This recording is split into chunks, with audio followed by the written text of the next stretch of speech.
frente al racismo y la extrema derecha, ¿qué respuestas podemos dar? A continuación, pues quienes estamos aquí en esta mesa, vamos a tratar de responder a esa cuestión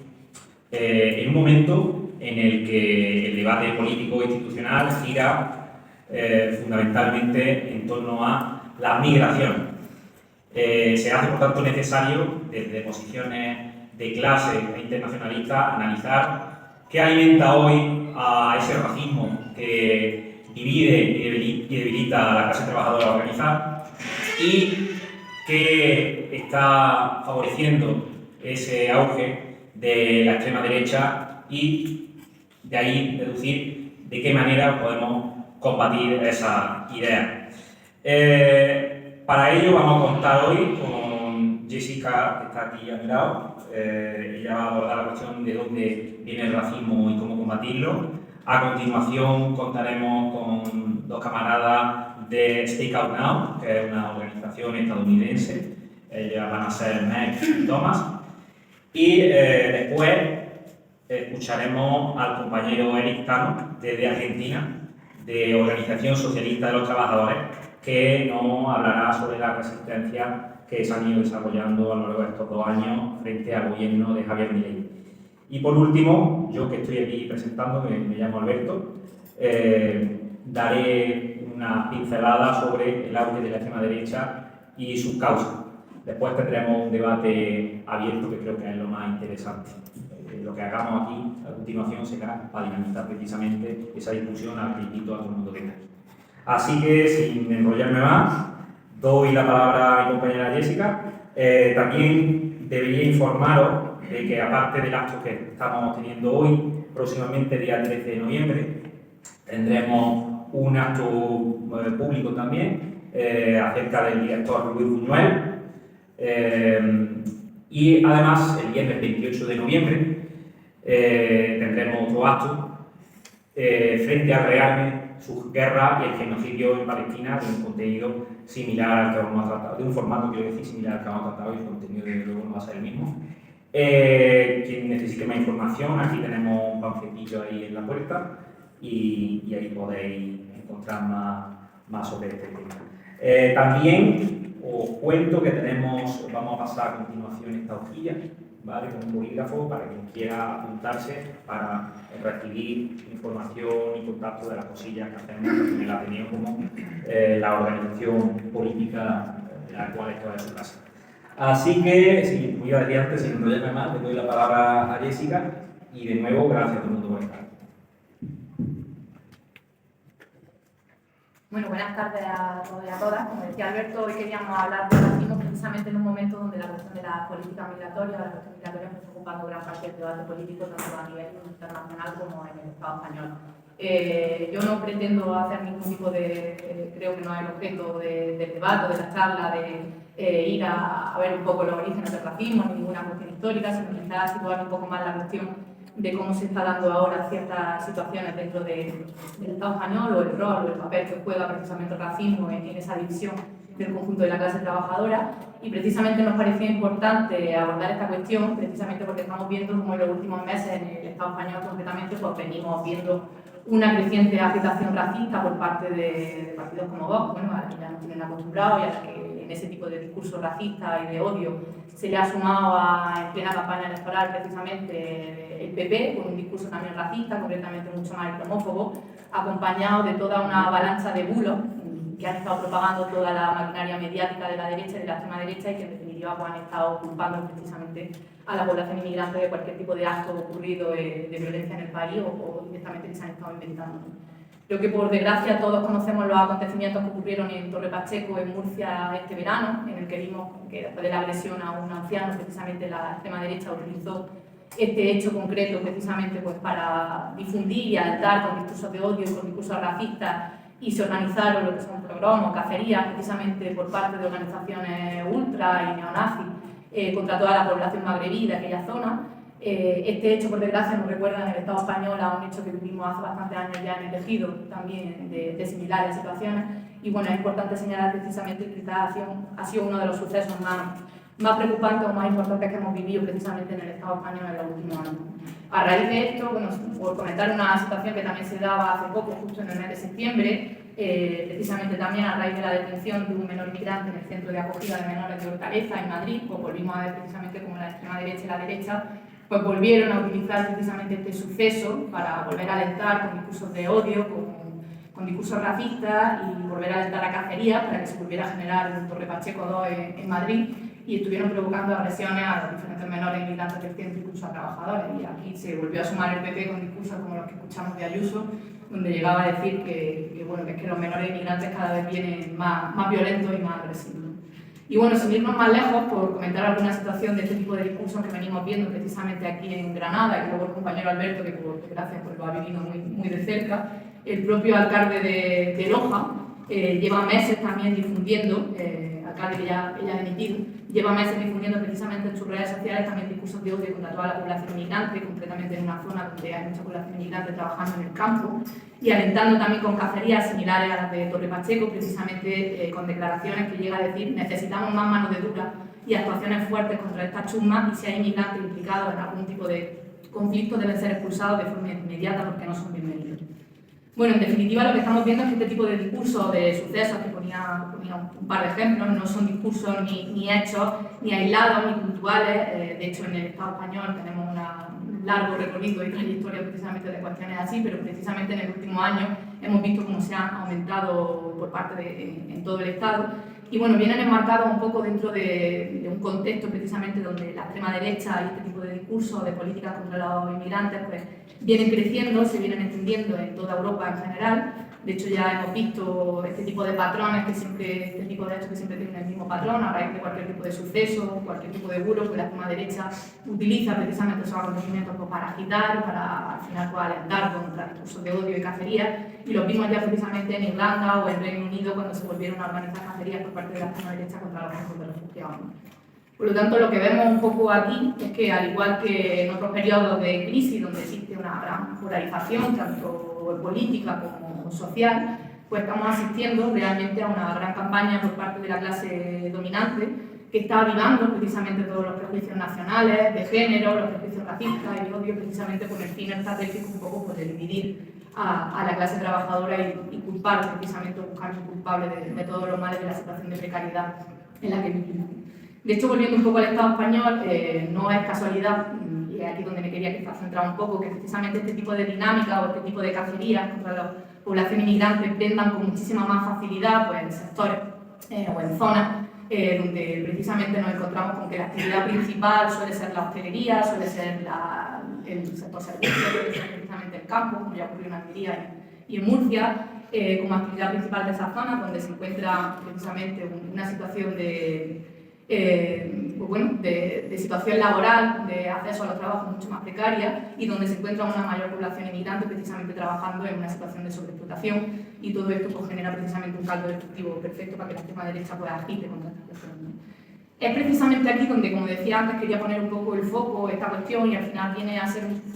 a hablar un poco del rol o el papel que está jugando, que juega precisamente el racismo en esa división que se hace dentro de lo que es el mercado laboral, en el mundo del trabajo, y precisamente como esa división pues, genera un lucro para una patronal que se beneficia precisamente de esta cuestión, y por lo tanto al final como el racismo pues, se trata de un sistema de discriminación y un sistema de opresión contra sectores de la población, pero que le está resultando muy funcional y muy útil precisamente a los intereses de la burguesía.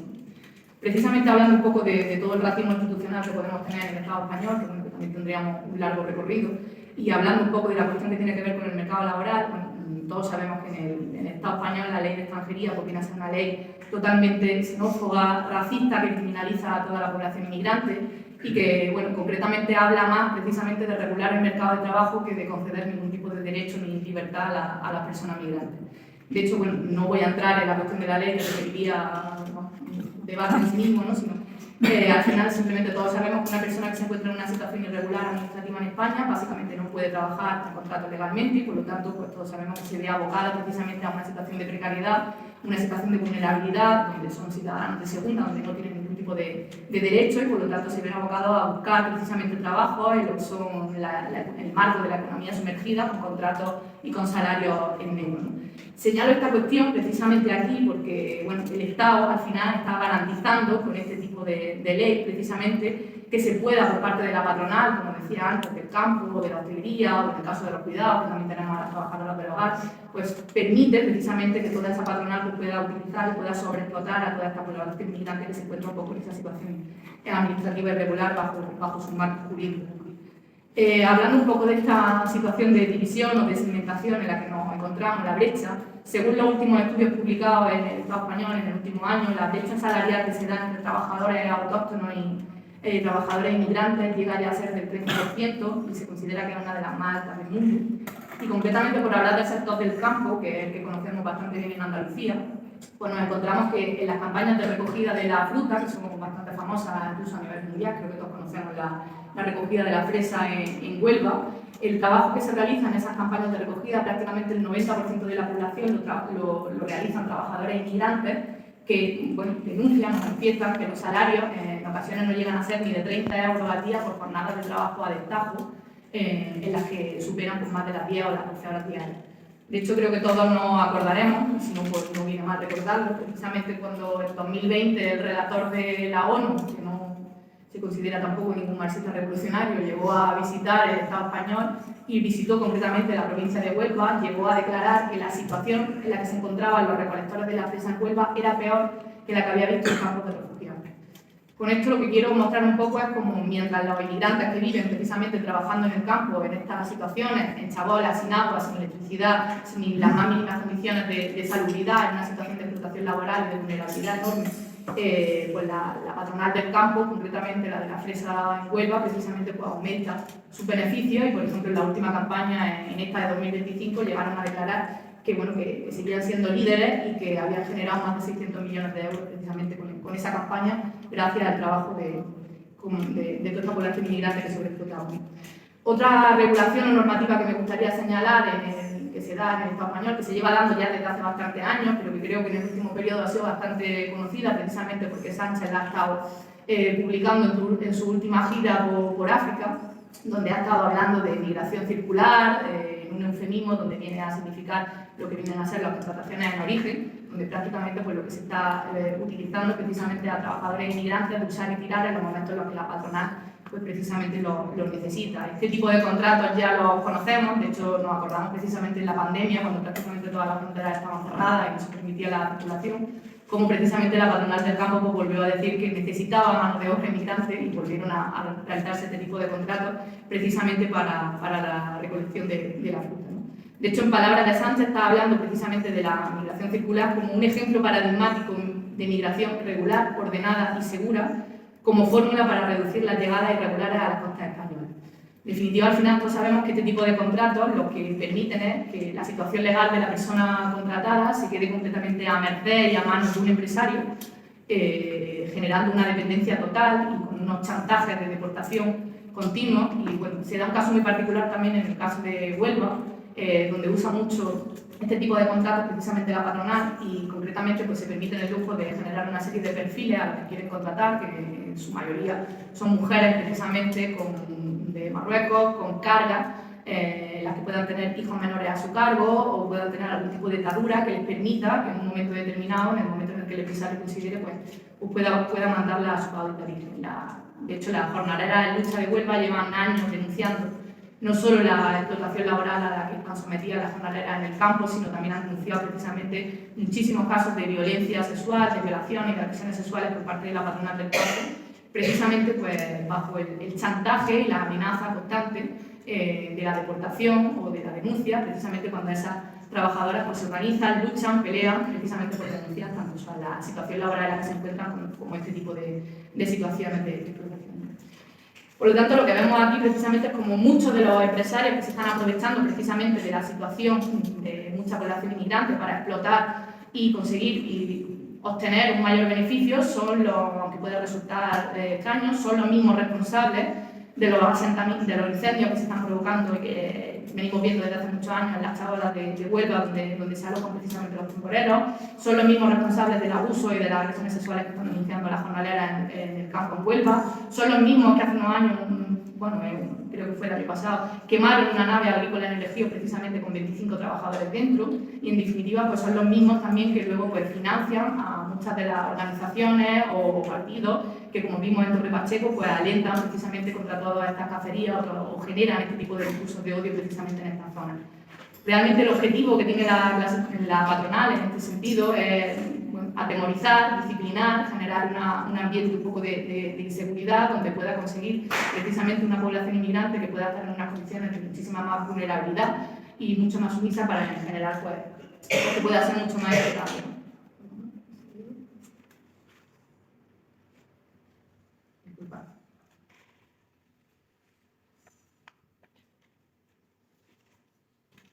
Por tanto, bueno, como decía, es aquí un poco donde quiero poner el foco, ¿no? Al final, la inmigración, toda esta juega un papel clave precisamente, lo que, bueno, en muchas ocasiones se ha llamado precisamente mantener ese ejército de reserva, ¿no? Que precisamente puede asegurar que masas de trabajadores puedan trabajar en condiciones, cualquier tipo de condición laboral, precisamente por esa situación de desesperación o de falta de derechos a la que se ven abocados precisamente cuando llegan a los países del norte, y precisamente pues, la patronal utiliza esa mano de obra o ese ejército de reserva precisamente para presionar negativamente, para dividir al conjunto de la clase trabajadora y presionar negativamente precisamente con los salarios o con las condiciones laborales, ¿no? Al final utiliza esa división entre la clase trabajadora nativa o extranjera precisamente pues, para sobreexplotar a una mano de obra inmigrante muchísimo más. Y no solo eso, sino para que simplemente generar un caldo de cultivo de desunión que contribuya precisamente a que al final el conjunto de la clase trabajadora pues, pueda estar más debilitada, pueda estar más desmovilizada, más desorganizada precisamente pues, para luchar contra el objetivo común que tienen tanto la clase trabajadora como la autóctona y para luchar contra el enemigo común. Por lo tanto, al final hablamos de que el racismo a nivel ideológico es un arma precisamente que usa la burguesía precisamente para justificar esta división que se produce en el trabajo y que, bueno, que en el Estado español y en los diferentes países de la Unión Europea pues, está precisamente garantizada gracias a muchas de las leyes o de las políticas que están aplicando prácticamente todos los gobiernos. Por hablar un poco de las políticas de los gobiernos en materia del gobierno actual del Estado español, en materia de migración, creo que es importante señalar que el gobierno actual del PSOE, antes con Podemos y ahora con Sumar, a pesar de toda la palabrería progresista que muchas veces nos tiene acostumbrados y en la que a veces intenta pues bueno, tener un discurso diferente al que viene diciendo la extrema derecha, realmente las políticas que está aplicando en materia migratoria, las políticas migratorias están siguiendo la misma agenda prácticamente y siguen siendo tan reaccionarias como las que aplica la propia extrema derecha, la propia derecha en general en Europa. Por comentarlo rápido, porque tampoco hay mucho tiempo, pero el llamado gobierno más progresista de la historia lleva años frenando la ILP para regular a las 30.000 personas inmigrantes, lleva años manteniendo la ley de extranjería, lleva años manteniendo los CIE, que son auténticas cárceles contra los inmigrantes una vez que pisan suelo en el Estado español, lleva años manteniendo las concertinas, haciendo devoluciones en caliente, y bueno, por no olvidar precisamente la masacre de Melilla que ocurrió en el 2002, donde, bueno, en palabras de Sánchez, llegó a felicitar al gobierno marroquí por la intervención policial que consideró que era proporcional y en la que, bueno, pues no se nos olvida precisamente que casi 40 personas fueron asesinadas y 70 todavía continúan desaparecidas. En el último año, concretamente también, incluso bajo la presidencia de la Comisión Europea, se llegó a impulsar el Pacto Migratorio de Migración, que básicamente lo que viene a hacer es incrementar muchísimo más los controles fronterizos, aumenta precisamente más las devoluciones en caliente, incluso ha llegado a permitir la detención de menores de 12 años y que los estados de la Unión Europea pues, puedan pagar hasta 20.000 euros por inmigrante por no acoger personas inmigrantes, ¿no? Esto sin olvidarnos un poco de la cantidad de acuerdos millonarios que vienen haciéndose, que, bueno, que se están haciendo también en el último año, que muchas veces se han maquillado precisamente de ayuda al desarrollo y que, bueno, que han seguido siendo precisamente ayudas para fomentar y seguir incrementando las políticas fronterizas y que al final pues, países pues, como Marruecos o Túnez precisamente hagan un trabajo sucio en las fronteras y acaben abandonando en un sistema que se está abordando ahora precisamente para que acaben abandonando en el desierto a miles de inmigrantes que están intentando cruzar la frontera. De hecho, bueno, es importante también señalar que precisamente cuando se habla o todas las organizaciones hablan de la inmigración como un problema, se olvida un poco explicar se olvidan de explicar concretamente las causas un poco estructurales que están haciendo que miles y miles de personas se vean obligadas y forzadas a abandonar sus hogares, concretamente en Europa. Los países imperialistas llevan décadas realizando un expolio de todos los países de lo que se llama el sur global, ¿no? Y precisamente con esos intereses económicos y con esos intereses geopolíticos pues son los causantes precisamente de los genocidios, de la guerra y al final pues, de toda la situación de pobreza extrema en la que se ve abocada muchas de estas personas que al final pues acaban intentando pues, cruzar la frontera jugándose la vida.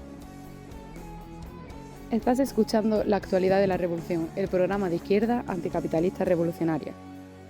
Para responder a la pregunta que da título a este acto, ¿cómo combatir la extrema derecha y el racismo?, tenemos primero que contestar otra pregunta. ¿Cómo no? ¿Qué es la extrema derecha? ¿Qué función cumple en la sociedad capitalista y en la lucha de clases? ¿Qué intereses de clase representa? ¿Por qué ahora estamos viéndola extenderse en este preciso momento y llegar incluso a gobierno?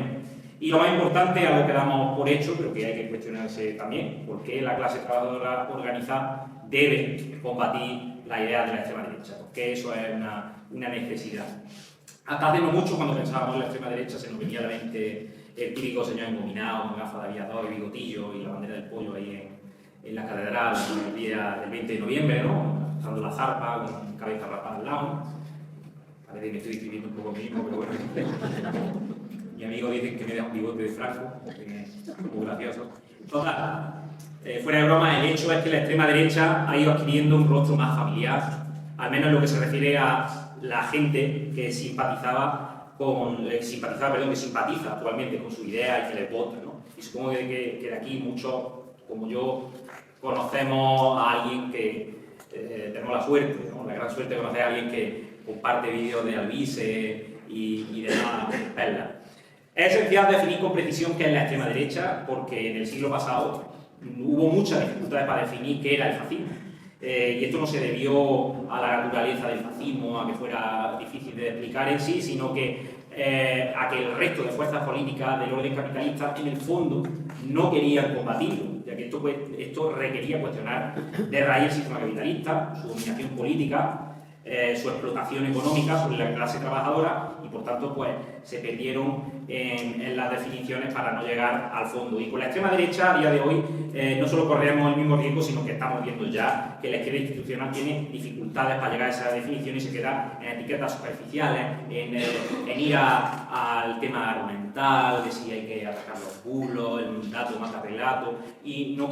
se para en ningún momento caracterizar el papel que cumple la extrema derecha en la sociedad capitalista y en la lucha de clases, sociedad capitalista que ellos, desde el gobierno de PSOE y Sumar y los diferentes gobiernos autonómicos gestionan activamente. No debemos confundir fascismo con la extrema derecha en conjunto. El fascismo, las organizaciones fascistas son parte de la extrema derecha, pero la extrema derecha abarca otras muchas facciones y organizaciones con diferentes características, mientras que lo que conocemos por fascismo clásico históricamente fue un fenómeno muy particular, circunscrito en un contexto muy particular, ¿vale? Lo que no quiere decir que a día de hoy no siga habiendo grupúsculos fascistas, como después vamos a revisar. La extrema derecha, entonces, como decimos, ha sido y es un movimiento amplio, pero ¿por qué es extrema? ¿Por qué se sitúa en el extremo derecho del espectro ideológico? Con respecto a qué punto de referencia pues, se le llama a determinados grupos políticos extrema derecha. Y para responder a esto, pues vamos a hacer una análisis muy rápida, un análisis temporal muy breve, que es de muchos siglos, a finales del siglo XVIII, a principios del siglo XIX, cuando la sociedad que conocemos todavía, hoy, quiero decir, todavía estaba en pañales, el capitalismo estaba gestándose y Europa seguía anclada en eso que en los libros de historia se llaman el antiguo régimen, ¿no? Los comerciantes, los manufactureros de la época, la burguesía, la abuela de la clase social capitalista actual, era todavía una clase social emergente, muy joven, estaba acumulando más y más riqueza, pero no contaba con el poder político suficiente para seguir enriqueciéndose, creciendo, y estaba lastrada por las relaciones sociales restrictivas que le imponían los estamentos entonces privilegiados, que eran la nobleza, el clero, con el monarca a la cabeza. Unas relaciones sociales que impedían, como hemos dicho, concentrar propiedad privada, aumentar la productividad de la mercancía, rentabilizar la tierra agrícola. Así que para seguir expandiéndose, la burguesía empieza a reclamar ese poder político y, junto a las clases populares, emprende revoluciones como la francesa o la americana y desarrolla instituciones políticas que le permitirán tomar el poder y mantenerlo. división de poderes, el parlamentarismo, el sufragio, el Estado de Derecho. Sin embargo, la misma burguesía no es un bloque homogéneo, se compone de facciones y pronto verá que esa pluralidad democrática no siempre es beneficiosa, no siempre es ventajosa para esos intereses generales que tienen como clase. Y verá que las instituciones políticas liberales pues, no siempre son funcionales para garantizar su poder y favorecer su desarrollo económico. Entonces, la burguesía, o una facción dentro de la burguesía, decide concentrar todos los poderes en un solo grupo dirigente y suspende libertades y derechos, es decir, se da paso a dictadura. Y la extrema derecha, volviendo al presente, en términos generales se ubica en esos planteamientos frente al resto de fuerzas políticas del orden capitalista. Las facciones de la extrema derecha en su diversidad coinciden en la idea de que es necesario un repliegue autoritario del Estado para hacer frente a un estado de excepción. La seguridad frente a un enemigo de la nación, un enemigo externo e interno que altera el orden social. Los inmigrantes, los judíos en el pasado, la amenaza comunista. Y esos, hemos dicho, estados de excepción en el capitalismo no serían otros, sino las crisis sistémicas cíclicas que agudizan las tensiones sociales que ya existen de por sí y que en la experiencia histórica, como ya sabemos, han desembocado en guerras imperialistas por mercado. El Estado capitalista refuerza de esta manera su aparato represivo para asegurar las ganancias empresariales, redoblar la tasa de explotación y aplasta cualquier tentativa que ponga en entredicho el sistema. Y en ese contexto la extrema derecha, ya sea dentro del gobierno o fuera de ello, juega un papel fundamental en la represión física de una clase trabajadora, cuando no es exterminio físico, que puede organizarse, esa clase trabajadora, que puede movilizarse por sus intereses como clase. Y lo vemos claramente con Desocupa y empresas de matones similares que operan como fuerza de choque de la policía en los desahucios y han colaborado abiertamente en formaciones de estos cuerpos policiales. Su función es blindar las ganancias especulativas de fondos de inversión, bancos y rentistas, que no olvidemos, en el Estado español los mayores propietarios de viviendas son el CaixaBank, Blackstone, la Sareb y otros fondos buitre. Y además, ideológicamente, no solo en el plano de violencia física, sino que ideológicamente, como ha explicado Jesse, la extrema derecha cumple la función de ahondar esa división, desorganización y desmovilización de la clase trabajadora mediante discursos, ¿no? Mientras señalan al enemigo del interior de la clase trabajadora, ¿no? Que serían los trabajadores migrantes, desvían la atención del verdadero enemigo de clase y de la ofensiva que está llevando a cabo, de la cual hablaremos. La nación se proyecta como un bloque homogéneo, sin distinción de clases, con intereses propios, lo que obviamente garantiza el orden social en favor de la clase dominante.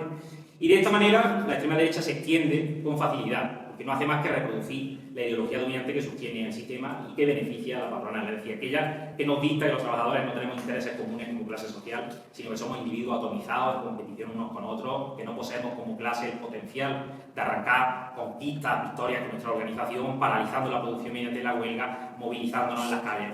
La desmovilización, la frustración, la desesperanza, la desconfianza, el luchar no sirve para nada. Ahí se mueve la extrema derecha como pez en el agua. Pero la extensión de los discursos reaccionarios entre las masas no es un fenómeno espontáneo tampoco. Eso no pasa porque sí ni porque el momento ahora sea más favorecedor de repente, ¿no? La extrema derecha cuenta con grandes entramados financieros y mediáticos, y no solo su propaganda, sino sus actos aparentemente espontáneos son orquestados y planificados, como aprendimos con las cacerías racistas de Torre Pacheco o las marchas en zonas hostiles que suelen hacer grupúsculos fascistas y propagandistas de extrema derecha para provocar una respuesta antifascista, victimizarse, conseguir, que es el objetivo final, la intervención policial para que carguen contra los manifestantes, como vimos hace unos días en Vitoria, donde las chanchas y los falangistas formaron un solo bloque contra quienes protestaban. Entonces, las organizaciones de extrema derecha, como hemos dicho antes, actualmente son muy variadas, y eso también es importante tenerlo en cuenta. Hay partidos electoralistas como Vox, la Chega en Portugal, el Reagrupamiento Nacional en Francia. También hay grupúsculos neofascistas y neonazis clásicos, lo que se conocen como escuadristas, ¿no? Que son quienes despliegan la violencia física en las calles. Hay también asociacionismo, fundamentalmente grupos ultracatólicos que suelen ejercer mucha presión en las instituciones, como el caso de Hazte Oír, que tiene un peso grande en Argentina, por cierto. Si bien estas organizaciones ponen diferencias ideológicas entre sí, vemos que luego en la realidad se complementan, ¿no? En la práctica hacen un solo bloque. Los propagandistas como Vito Giles difunden bulos y encuadran el mensaje. Los escuadristas salen a la calle a hacer ruido, generar disturbios y cometer agresiones contra los grupos señalados. Y luego aparecen los partidos grandes como Vox, que amplifican la campaña desde las instituciones y lo convierten en políticas públicas y leyes. Y en cuanto a su composición social, los dirigentes de la extrema derecha son, en mayor medida, ya lo sabemos, altos funcionarios, grandes y medianos empresarios, rentistas, y aunque de vez en cuando pues, reclutan sus militantes y fuerzas de choque entre capas de la clase trabajadora y la pequeña burguesía o clase media que ve empeorar su nivel de vida y proletarizarse, y no tienen herramientas para hacer frente a eso más que la frustración y conformar parte de estos grupos reaccionarios. A nivel mundial, la extrema derecha es, por supuesto, también muy diversa. Las intervenciones que han hecho los anteriores compañeros pues, lo confirman, pero sin embargo también encontramos rasgos en común, ¿no? Podríamos citar los tres principales. Son movimientos eminentemente electorales, es decir, papeletas electorales, acciones de voto, sin una base de masa organizada por abajo, pero que de vez en cuando hacen grandes movilizaciones y sacan gente a la calle, pero no hay gente activamente organizada, como se podría tratar del movimiento obrero, ¿no? O del fascismo en los años 30. Emergen y cobran fuerza en momentos de crisis económica y política en sus respectivos países, canalizando malestar social y descrédito de los partidos políticos tradicionales, que se perciben como herramientas inútiles para resolver las crecientes contradicciones sociales. Y sin romper con el marco democrático, esto es importante, sus programas políticos proponen una mayor deriva autoritaria del Estado mediante restricciones de derechos y libertades, concentración de poderes ejecutivos, por lo que han mencionado los compañeros estadounidenses hablando de Trump, reforzamiento de la fuerza represiva, eso que el primer ministro húngaro Orbán llama la democracia iliberal, un autoritarismo que se justifica apelando a la seguridad ciudadana y criminalizando, como hemos dicho antes, un enemigo externo o interno, por lo general una minoría étnica, sin olvidar a los grupos históricamente oprimidos, las mujeres, las personas LGTBI, que también están en la diana de estas facciones reaccionarias, como ha explicado antes el compañero Otando cuando se refirió a la campaña de Milei contra los derechos sexuales y reproductivos. ¿Qué tendencia observamos en estos procesos? ¿A qué se debe ese llamado auge? Que más bien que auge deberíamos hablar de consolidación de la extrema derecha, al menos en Europa, porque la extrema derecha lleva mucho tiempo aquí, desde que acaba la Segunda Guerra Mundial estuvieron ahí, dormitando, invernando en la marginalidad, empezaron a tener un cierto crecimiento con la crisis, no casualidad, de 1973, y desde los 90 van ganando posiciones, aprovechándose también de la derrota histórica del comunismo con la caída del bloque socialista y la ofensiva neoliberal de Reagan, Thatcher y el Papa Juan Pablo II. La extrema derecha empieza a crecer en votantes y de repente se convierte en lo que ya estamos viendo también por aquí, en un socio e interlocutor válido de la derecha tradicional, ¿no? De los partidos conservadores, liberal conservadores y demócratas cristianos que conocemos, ¿no? Como el Partido Popular por aquí.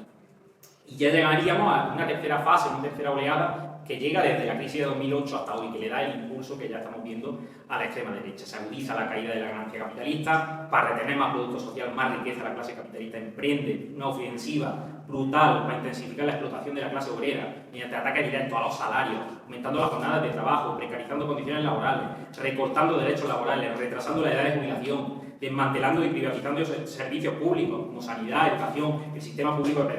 pensiones, que no solo aquí, también lo mencionaba el compañero Eric allí en Argentina. En definitiva, vemos hacia dónde apunta esto, vemos hacia dónde apunta. Las organizaciones de la extrema derecha, sus militantes se mantienen en el tiempo, pero solo adquieren relevancia y ensanchan su base social como reacción a la crisis sistémica. Y eso va a determinar, y voy a ir acabando ya con esto, algo que estamos viendo aquí ahora mismo con nuestros propios ojos, la relación de la extrema derecha con otras fuerzas políticas del orden capitalista. La extrema derecha no necesita gobernar para imponer su agenda y su marco discursivo. Ante el crecimiento electoral de la extrema derecha, la derecha tradicional, es decir, como hemos dicho antes, tenemos cristianos y liberales conservadores, aquí sería el PP, está necesitando cada vez más a la extrema derecha para sostener su gobierno. Y esto no solo supone que calquen el discurso, como hace unos días el canciller alemán Merz, que habla de cordón sanitario, sin embargo ya va incorporando en su discurso ideas de la extrema derecha, pero no son coletillas, no son frases inocentes, sino estamos hablando de la teoría conspirativa del gran reemplazo. El otro día se refirió a eso diciendo que las ciudades alemanas ya no parecían lo que eran, que parecían otro país. Ya no solo calcan el discurso, sino que se concreta en política que estamos viendo, y no solo a nivel estatal o autonómico, también en ayuntamientos. Esta misma semana el PP ha anunciado un plan antimigratorio que copia exactamente varios puntos de Vox. Por ejemplo, en Valencia han anunciado que van a tomar medidas para controlar el uso que hacen los inmigrantes de los servicios sanitarios. En Loja, que lo mencionó antes la compañera Jessica, en Loja el gobierno local del PP votó una moción de Vox contra sí misma, contra el gobierno de la Junta de Andalucía, que era el del PP, no el de Moreno Bonilla, porque instaba al gobierno de Moreno Bonilla a revisar las ayudas que se conceden a los inmigrantes que no tienen residencia legal. ¿Cómo carajo le va a conceder una ayuda a una persona que no tiene residencia legal? Pero si no existe en el sistema, es un fantasma. ¿Pero a dónde llega ese dinero? Es decir, compran sus bulos, están comprando sus bulos, están intentando adaptarse porque quieren su base social. Y en cuanto a la izquierda institucional, se presenta como, y en base social y electoral, quiero decir, claro, en cuanto a la izquierda institucional se presenta como un dique de contención a la extrema derecha, pero claramente han abonado el terreno a la extrema derecha. La extrema derecha se ha nutrido de la creciente frustración e insatisfacción entre unas clases medias en proceso de proletarización, que no solo ven empeorar sus condiciones de vida, sino que para las que el ascensor social se ha roto. Y es más, la izquierda institucional está siendo parte activa del rearmamento, del aumento del gasto militar y policial, del repliegue autoritario. Ya no solamente no han derogado la ley de Mordaza, sino que se sabe, con datos de la Policía Nacional, que el 65% de actuaciones de la ley de Mordaza se han aplicado bajo los gobiernos progresistas que hemos tenido aquí en el Estado español. Es decir, están preparando las herramientas, la caja de herramientas, para que, llegado el momento, si hubiera un gobierno de extrema derecha, pues pudiera disponer de ella para desplegar su programa gustosamente. Y la única alternativa que ofrecen la izquierda institucional a la extrema derecha es hablar de ilegalizar los discursos de odio. Dice, el hecho es que cuando se ha aplicado esa legislación se ha aplicado contra la izquierda radical, contra activistas y sindicalistas, y ahí están los datos. Y no solo eso, podemos irnos a un caso real de ilegalización de un partido que tenía esta presencia en el Parlamento, como es Amanecer Dorado en Grecia. Lo ilegalizaron y ahora hay 3 partidos de extrema derecha dentro del Parlamento griego. ¿Qué solución supone eso? ¿Qué gobierno del mal menor, del voto útil, pueden ofrecer las fuerzas políticas que sostienen el mismo orden social en crisis que rezuma esa peste que es la extrema derecha? Y ahora bien, y ya para cerrar con esto, por mucho que digan, la clase trabajadora no vota a la extrema derecha. La clase trabajadora, para empezar, no es un sujeto que esté ahí en el mundo. Hay personas de clase trabajadora que votan a la extrema derecha, pero la clase trabajadora es un sujeto que se constituye históricamente luchando por sus intereses, reconociéndose como una clase, con una conciencia de sí misma frente al enemigo común. Cuando hay un auge de la extrema derecha, ya sea electoral o de otro tipo, eso quiere decir que la clase trabajadora está en su momento más débil, en su momento en que cae presa de esos discursos, en su momento de mayor desmovilización, de su mayor desorganización, de su mayor falta de conciencia. Entonces, nuestra tarea aquí, y os invito ahora a que lo debatamos, es precisamente construir y elevar esa conciencia de clase, no a través de la llamada guerra cultural, dando grandes argumentos, lo cual es importante. Esto que estamos haciendo aquí no es vano, ¿no? Estamos aquí informándonos, discutiendo, eso es importante, difundir nuestras ideas, sino dar el paso más, que es lo que realmente ha dotado a lo largo de su experiencia histórica a la clase trabajadora de confianza en sí misma, de confianza en su poder. Es decir, construir las herramientas de lucha de la clase trabajadora, el sindicalismo, las organizaciones políticas de cuadros revolucionarios, la huelga, las movilizaciones masivas. Solo así la clase trabajadora empezará a ganar perspectiva de que a través de su lucha puede arrancar victorias y puede imponer su poder político frente a quienes intentan chuparle las áreas y hundirla en la desesperanza. Gracias.